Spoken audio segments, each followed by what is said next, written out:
Alhamdulillah hari ini 25 April 2026 bersamaan 7 Zulkaidah 1447 Hijriah.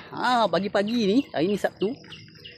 Kalau kita setiap hari ajak keluarga kita pergi makan-makan kan, apa kata seminggu sekali kita ajak keluarga kita beriadah, bersukan, bersenam, satu keluarga. Kan happy macam tu. Seronok makan sama-sama, exercise sama-sama, sihat pun sama-sama.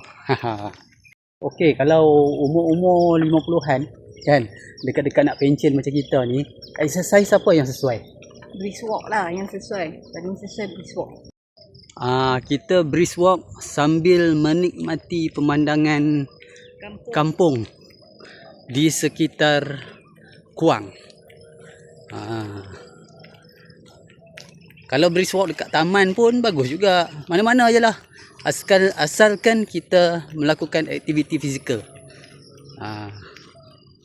Biar kita balance kerja-kerja juga. Kesihatan wajib dijaga. Mencegah itu adalah lebih baik daripada mengobati. Oleh itu, jom kita sihat secara alami. Jadi nak sihat secara alami boleh dapatkan produk Dr. Nordin Darus. Jadi boleh hubungi saya pun boleh di 011 1061 6875. Ingat tu, jadikan makanan sebagai obat. Jangan jadikan obat sebagai makanan.